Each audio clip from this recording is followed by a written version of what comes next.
내 영혼아 여호와를 송축하라. 내 속에 있는 것들아 다 그의 거룩한 이름을 송축하라. 내 영혼아 여호와를 송축하며 내 모든 택을 잊지 말지어다. 그가 내 모든 죄악을 사하시며 내 모든 병을 고치시며 내 생명을 합에서 생명하시고 인자와 긍휼로 간을 씌우시며 좋은 것으로 내 소원을 만족하게 하사 내 청춘을 독수리같이 새롭게 하시는도다. 여호와께서 공의로운 일을 행하시며 억압당하는 모든 자를 위하여 심판하시는도다. 그의 행위를 모세에게 그의 행사를 이스라엘 자손에게 알리셨도다. 여호와는 긍휼이 많으시고 은혜로우시며 노하기를 거듭하시고 인자하심이 풍부하시도다. 자주 경책하지 아니하시며 노를 영원히 품지 아니하시리로다.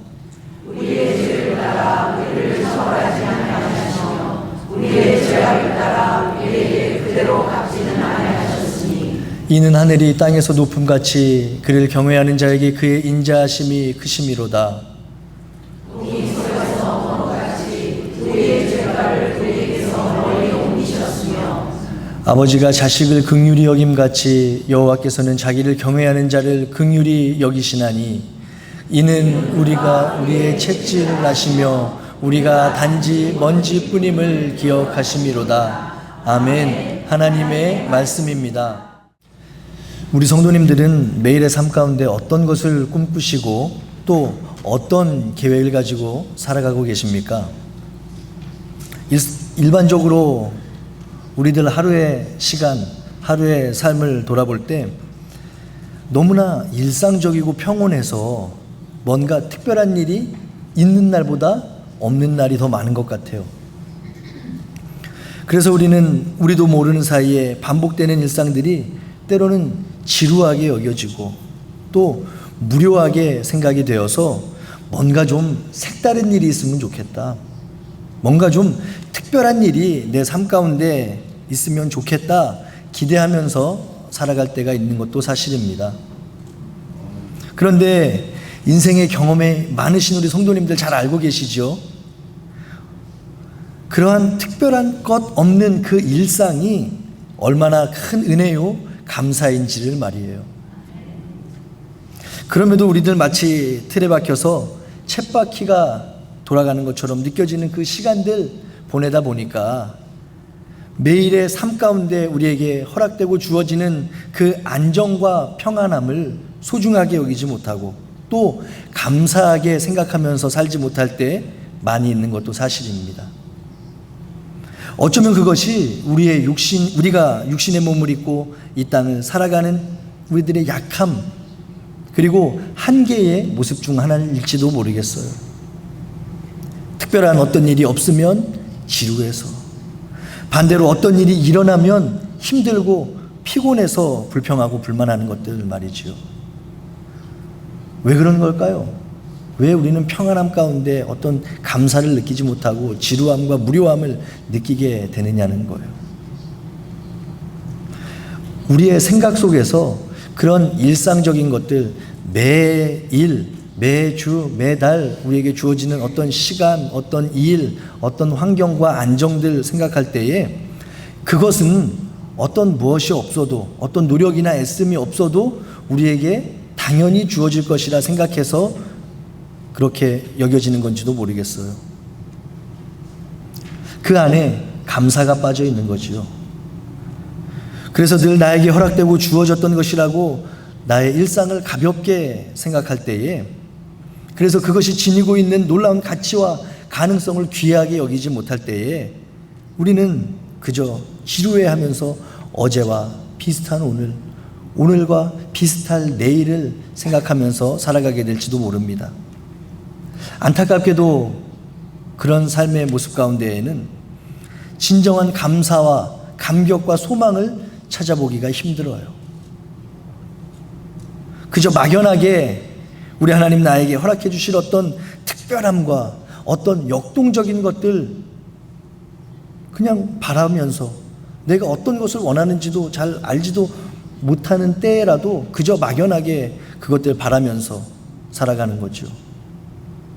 그러면 이 같은 우리의 모습을 조금 전에 우리 함께 읽었던 시편 103편의 저자가 그토록 다짐하면서 외치던 송축이라는 것에 대해서 연결해서 생각하면 어떨까? 송축이라는 말은 히브리어로 바라크라는 단어에서 어원을 가지고 있대요. 바라크는 무릎을 꿇다라는 의미를 가진 단어라고 합니다. 무릎을 꿇고 겸손하고도 신실하게 하나님을 찬양하는 것, 하나님 앞에 몸과 마음을 바쳐서 또 존경과 감사를 드리는 행위가 바로 오늘 본문에서 그토록 강조하고 있는, 반복하고 있는 송축의 뜻입니다. 그런 이해를 가지고 오늘 본문의 저자가 1차적으로는 자기 스스로에게, 또 하나님을 알고 그분이 다스리는 모든 곳에서 살아가는 이 땅의 모든 영혼들에게 어떤 것을 촉구하고 있어요. 어떤 거냐면 여호와를 송축하라. 이 땅을 살아가는 모든 영혼들 무릎 꿇고 겸손하고 신실하게 하나님께 찬양하는 것이 마땅하다라는 거예요. 그런 의미가 내 영혼아 여호와를 송축하라 이 선포 안에 담겨져 있음을 우리는 발견해야 됩니다. 그렇다면 시편의 저자가 이처럼 강하게 권면하는 것, 우리가 하나님을 송축해야 되는데 송축해야 되는 이유가 무엇일까요? 너무 쉬운 질문이죠. 우리가 때로는 쉬운 질문 앞에, 너무나도 당연해 보이는 어떤 물음 앞에 방황스러울 때가 있어요. 왜? 우리들 평소에 그것을 잊어버리면서 살아갈 때가 많았었으니까. 너무나도 당연한 것이라고 여겼으니까. 하나님을 찬양하는 것 당연하지, 여호와를 송축하는 것 당연하지,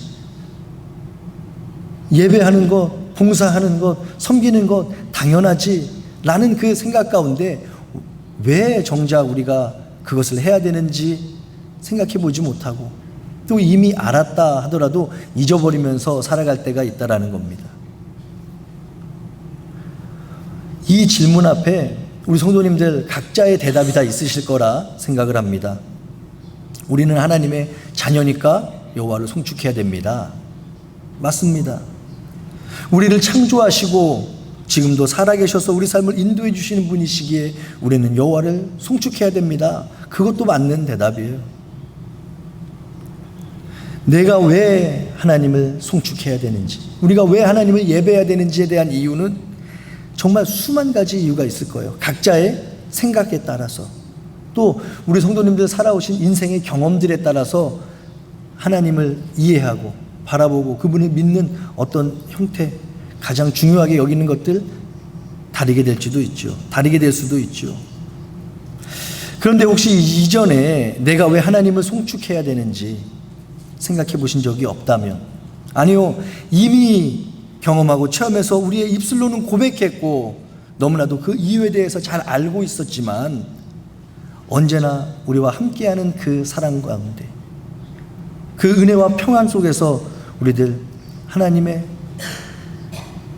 함께하심을, 하나님이 동행하심을 기억하지 못하고 살았다면 7월의 첫 번째 주일 아침 시편의 저자가 그토록 스스로 다짐하고 고백하는 하나님의 찬양 이유를 함께 살펴보면서 내가 받은 은혜가 어떤 것인지, 또 알면서도 떠올리지 못했던 감사의 제목이 무엇인지를 말씀으로 점검하고 깨닫는 은혜가 있기를 주님의 이름으로 축복합니다. 오늘 우리가 함께 나누게 된 시편 103편, 흔히 다윗의 시 또는 다윗의 찬양이라고 알려져 있는 구절이에요. 또 찬양으로도 만들어졌죠. 많은 성도님들에게 불리기도 해요. 찬양의 가사로. 그런 본문의 내용을 살펴보면 가장 먼저 저자인 다윗이 스스로가 계속해서 되뇌이고 다짐하는 것을 보게 됩니다. 뭐를 다짐하지요? 내 영혼아 여호와를 송축하라. 스스로에게 말하는 거예요, 지금. 그리고 이어서 무엇이 감사한지, 어떤 내용이 하나님 앞에 송축할 감사의 내용인지를 우리에게 알려주고 있는데 3절에서 5절에 기록되어 있습니다. 그것을 요약하면 이렇게 요약할 수 있을 것 같아요. 하나님은 죄와 사망의 권세에서 나를 사하여 주셨다는 거예요. 인자와 긍휼로 구원해 주셨을 뿐만 아니라 언제나 새로운 힘과 능력으로 함께 해주셨다. 이것이 3절에서 5절에 그 다윗이 담고 있는 감사의 내용입니다. 우리들 여기서 다윗이 어떤 것을 감사했는지 첫 번째 감사의 이유를 찾게 돼요. 그의 모든 삶 가운데, 모든 삶의 영역에서 우리 하나님 함께 해주셨다. 그 함께 해주신 은혜에 대해서 감사하고 있음을 우리는 발견하게 됩니다. 우리는 다윗 어떤 사람인지 너무나도 잘 알고 있어요. 그가 얼마나 대단한 사람인지, 또 얼마나 많은 능력을 가졌고 얼마나 많은 것도 풍성하게 누리면서 살아갔던 사람인지 우리들 중에 모르는 분 아무도 안 계실 거예요. 어떤 주석을 보니까 성경의 인물 중에서 예수님을 제외하고 다윗만큼 많은 분량에 걸쳐서 그 한 사람의 일생이 소개된 사람이 없대요. 일개 목동이었지만 하나님의 마음에 합한 사람이 된 다윗. 그래서 이스라엘의 위대한 왕이 되었던 사람이 바로 그였습니다. 동시에 위대한 시인이자 음악가였고 또 어린 시절 골리앗을 쓰러뜨릴 만큼 용맹한 장수이기도 했어요. 우리들 이해하기 쉬운 말로 무를 겸비한 대단한 왕이었습니다. 그런데 한번 오늘 본문의 말씀을 보세요. 그가 고백하고 있는 말씀을 한번 보시면 그렇게 대단했던 다윗도 하나님이 계시지 않으면 모든 죄와 모든 병을 피해갈 수 없는 인간이었다는 사실을 우리는 알아야 합니다. 하나님이 계시지 않으면 그 엄청나 보이는 다윗도 아무것도 아니에요. 죄의 그물에 빠져서 허덕일 수밖에 없는, 육신의 병을 얻어서 아파할 수밖에 없는 인간이었다는 거예요. 이것이 다윗 스스로의 고백입니다. 오늘 다윗이 내 영혼아 여호와를 송축하라 스스로에게 명령하면서 다짐하는 이유는 간단해요. 그의 모든 삶의 여정 가운데 그와 함께 하시며 그의 걸음을 인도해 주셨던 하나님의 은혜 때문이었습니다. 죄와 사망 권세에 묶여있던 그를 인자와 긍휼로 구원해 주신 하나님, 뿐만 아니라 늘 새로운 것으로, 좋은 곳으로 채워주시고 날마다 독수리같이 새로운 힘과 능력 덧입혀 주셨음을 지금 다윗은 송축하고 있는 거예요. 오늘 우리의 형편은 어떻습니까? 우리들 역시 하나님 없이는, 주님의 도우심과 인도하심 없이는 살아갈 수 없는 존재입니다 라는 그 마음의 고백을 하실 수 있기를 주님의 이름으로 축복합니다. 어제 토요일 설교를 통해서도 나누었던 내용이 이거예요.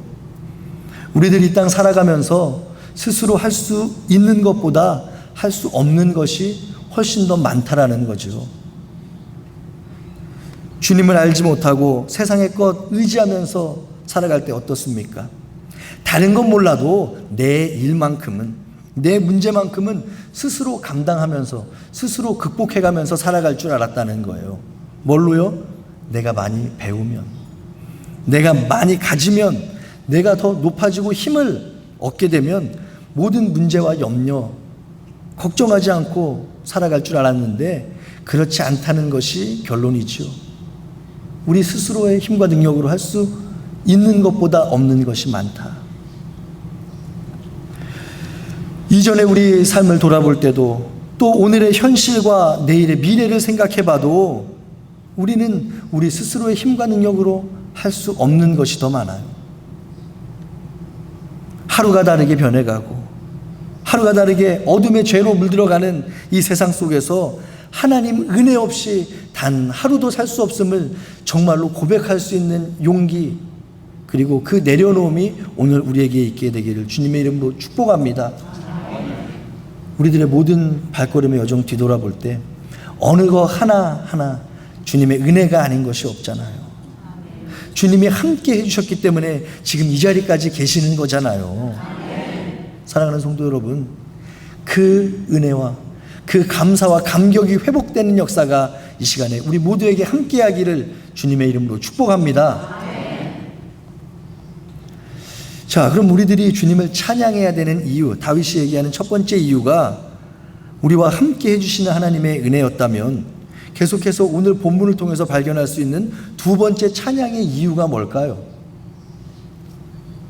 오늘 성경을 잘 보니까 하나님께서 용서해 주시고 사랑의 은혜를 허락해 주셨기 때문에 우리의 영혼은 늘 여호와를 송축해야 한다 말씀합니다.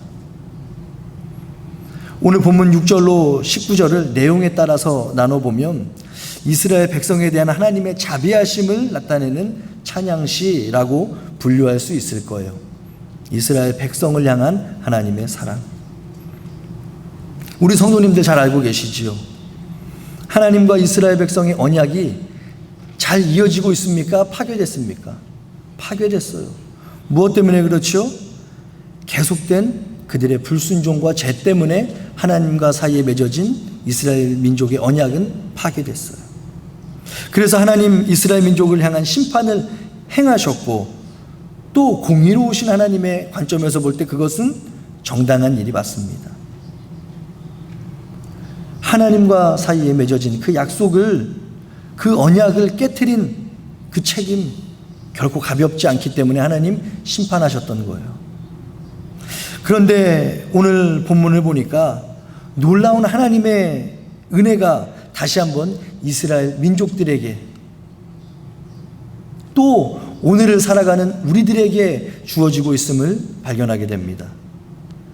8절과 9절 한번 읽어볼까요? 오늘 본문 8절과 9절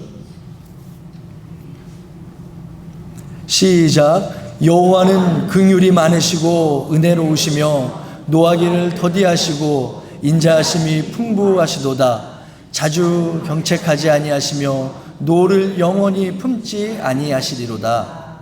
아멘. 사랑하는 성도 여러분, 이스라엘 민족은 물론 오늘 우리들의 불신앙과 불순종의 모습에도 불구하고 여호와 우리 하나님은 언제나 긍휼로, 또 은혜로, 또 인자하신 눈길로 우리를 돌아보시는 분임을 기억해야 될 줄로 믿습니다. 우리에게 기회를 주시는 거예요. 하나님이 우리를 긍휼히 여겨주심에 대한 그 결과가 무엇인지 우리는 너무나도 잘 알고 있습니다. 하나님이 우리를 불쌍하게 여겨주신 결과, 긍휼히 여겨주신 결과 무엇입니까? 선한 것, 온전한 것이 없되 하나도 없는 죄인인 나를 찾아오셨다는 거예요. 죄로 더럽혀지고 세상에 물들어 하나님 앞에 도저히 나갈 어떤 방법도 어떤 자격도 없는 우리들에게 독생자 예수를 보내주셨음이 긍휼하신 하나님의 증거인 줄 믿습니다.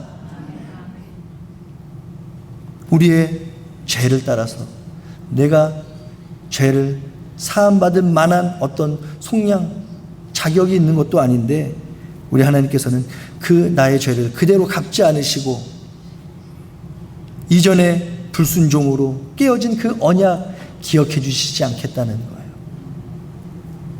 하나님께서 우리의 잘못, 우리의 실수, 더러운 죄의 흔적들 모르시지 않습니다. 다 알고 계세요. 단순히 하나님께서 잊어버리셔서 기억을 못하시는 게 아니에요. 예수 그리스도 보혈의 피로 맺어진 새로운 언약만 기억해 주시겠다는 거예요. 이전에 너희들 잘못했던 거, 실수했던 거 다 나는 알지 못한다. 오직 내 아들 독생자 예수 그리스도 보혈의 피로 새롭게 된 너희들만 기억하겠다 말씀해 주시는 겁니다. 우리를 처벌하시는 것에 그대로 처벌하시는 것이 아니라 용서해 주시는 은혜, 책임을 물으시는 것이 아니라 다 덮어주시고 이전보다 더 귀하고 복된 삶 살아갈 수 있도록 독생자 예수를 우리에게 보내주셨어요. 그것으로 하나님 우리를 향한 그 사랑을 증명해 주셨음을 믿습니다. 이처럼 놀라운 용서의 이유가 무엇인지가 또 우리는 알아야 돼요.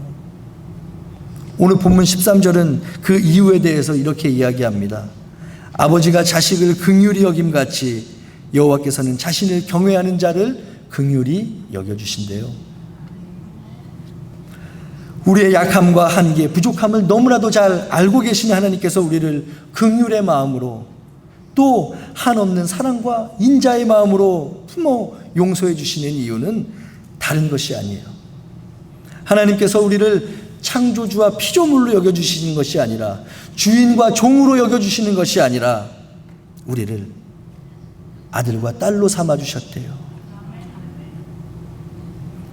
그 놀라운 사랑이 오늘 우리가 경험하고 있는 사랑인 줄 믿습니다. 여호와 하나님께서 내 아버지가 되어주셨다. 이것이 바로 비록 때로는 우리가 하나님을 찾지 못할 때라도, 또 죄악 가운데 빠져서 주님의 마음을 아프게 할 때라도 여호와 하나님 그때마다 우리를 질책하시고 죄를 물으시고 심판하시는 것이 아니라 그분의 자녀된 우리들이 다시금 깨닫고 회복하여 돌아오기를 기다리는 이유인 줄 믿습니다. 사랑하는 성도 여러분, 이처럼 다윗은 자신이 경험했던 모든 삶의 고백들을 통해서 언제나 그와 동행하셨던 하나님, 그의 힘과 능력이 되어주셨던 하나님을 송축해야 된다고 지금 이야기합니다. 또 언제나 나를 용서해 주시고 새로운 기회를 주신 하나님을 송축해야 된다고 외치고 있어요. 누구에게요? 그 스스로에게, 그리고 오늘 저와 우리 성도님들에게 외치고 있는 건 줄 믿습니다. 그렇다면 우리들이 진정으로 여호와를 송축하는 것은 무엇일까? 그렇게 할 수 있는 방법이 어떤 것인가 생각해 봐야 될 것 같아요. 이것에 대한 대답도 바울이 스스로 우리에게 알려주고 있어요. 다윗이 스스로 알려주고 있어요. 우리 함께 읽진 않았지만 오늘 본문의 후반부 시편 103편 17절에서 다윗은 여호와의 인자하심은 자기를 경외하는 자에게 영원부터 영원까지 이르며 그의 의는 자손에게 이를 것이다 축복해요. 그리고 그 은혜의 내용을 말한 다음에 그 은혜가 실제로 작동하게 되는 원리가 어떤 것인가에 대해서도 이어지는 18절을 통해 알려주는데, 뭐라고 하냐면 곧 그의 언약을 지키고 그의 법도를 기억하여 행하는 자에게로다 이야기합니다. 사랑하는 성도 여러분, 하나님의 언약, 하나님의 약속 안에 거하는 사람만이 영원히 여호와의 인자하심을 누리며 살아갈 수 있음을 기억하시기를 바랍니다. 우리들 언약 가운데, 주님의 약속 가운데 살아가는 삶의 모습 간단해요. 거창한 것이 아니에요. 위로는 하나님을 사랑하고 양옆으로는 이웃을 사랑함으로써 우리에게 맡겨주신 이 땅에서의 귀한 사명들 이루어가는 것, 언약과 말씀대로 살아가는 모습인 줄 믿습니다. 어두운 세상에 빛으로 또 소금으로 살아가면서 주어진 하루하루의 삶, 성도로 살아가는 것, 구별된 하나님의 백성으로 살아가는 것, 비록 우리의 신앙과 믿음대로 사는 것이 힘들고 어렵고 다른 사람들 알아주지도 않지만 비웃고 조롱하지만, 그럼에도 하루하루 우리의 삶 가운데에 주님 닮아가기 위해 애쓰는 것, 주님 가신 그 길 따라가는 것이 우리가 삶 속에 정말로 하나님을 송축하며 찬양하는 방법인 줄 믿습니다. 설교를 시작하면서 드렸던 질문 기억하세요? 우리가 하나님께 송축해야 되는 이유가 무엇입니까? 여쭤봤어요. 사실 이 질문은 우리가 왜 하나님을 예배해야 합니까? 라는 질문과 같은 의미를 갖고 있는 거예요. 왜 하나님을 송축해야 되는가? 왜 여호와를 예배해야 되는가? 우리를 통해 드려지는 이 모든 예배와 찬양, 그 의미는 하나님으로부터 이미 받은 은혜, 이미 받은 감사, 그것에 대한 마땅한 반응이기 때문에 그렇습니다. 찬양하는 것도 예배하는 것도 그 의미는 똑같아요. 이미 주신 사랑을 우리가 감사해서 찬양하고 이미 받은 은혜를 감사해서 우리가 주님을 예배하는 건 줄로 믿어요. 우리 성도님들 숨쉬기 운동이라는 거 들어보셨어요? 숨쉬기 운동? 그거 내가 만드는 거 아니죠. 실제로 있는 운동이죠. 그런데 숨쉬기 운동이라고 그러면 어떤 분들은 웃어요. 우리가 한 번도 숨을 안 쉰 적이 없는데 무슨 숨쉬기 운동을 하냐 물어보실 수도 있겠어요. 그런데 숨쉬기 운동은 실제로 우리 몸에 많은 유익을 줍니다. 깊게 숨을 쉬고 또 내쉬는 것. 그렇다면 그 이유가 뭘까요? 우리는 숨을 안 쉰 적이 없는데 숨 쉬는 운동이 필요한 이유. 아무리 사소한 것이라도 의식하면서 할 때, 그래서 지금 하고 있는 이것이 무엇을 위한 것인지를 인식해서 의지적으로 할 때는 더 이상 그 행위가 반복되는 게 아니라는 거예요. 그 반복 가운데 어떤 능력이, 어떤 회복이, 어떤 운동의 능력이 나타난다는 거예요. 사랑하는 성도 여러분, 그저 우리가 숨을 들이쉬고 마시는 것 아무런 생각 없이 한다면 그냥 숨 쉬는 것으로 끝나지만 깊게 숨을 쉬어봐야지. 깊게 숨을 내쉬어봐야지. 인식하면서 할 때 우리의 어떤 폐 건강이 되는 것처럼 우리들 삶의 현장에서 여호와 하나님을 송축할 때, 하나님을 예배할 때 의지적으로 예배하고 의지적으로 찬양하는 거예요. 내가 이것을 누리고 있음에 감사해야지. 또 하나님 때로는 나에게 이것을 허락해 주시지 않는 것도 어떤 이유가 있을 텐데 그것도 감사해야지. 오늘 다윗처럼 의지적인 감사, 또 의지적인 찬양의 다짐을 보면서 우리들 살아가는 모든 삶의 자리에서도 그와 같은 노력, 그와 같은 애씀이 발견되기를 주님의 이름으로 축복합니다. 의지적으로 하는 거예요. 내가 무엇을 감사하는지, 내가 무엇을 하나님께 찬양을 드리는지, 아무리 사소하고 작은 일에서라도 하나님의 은혜를 그 안에서 찾으려고 또 감사하려고 노력하는 모습들이 우리들의 삶 가운데 의식적으로라도 나타난다면, 그래서 날마다 여호와를 송축하며 예배드리는 그것을 의지적으로라도 게을리하지 않는다면 나도 모르는 사이에 그 찬양과 그 예배는 나의 훈련이 되는 거예요. 내 삶의 훈련. 그리고 그 찬양과 감사의 훈련이 쌓여지고 쌓여질 때 결국 그것으로 인해서 날마다의 삶의 감사의 제목들이 더해지는 은혜가 우리 삶 가운데 풍성하게 임하게 될 줄 확신합니다.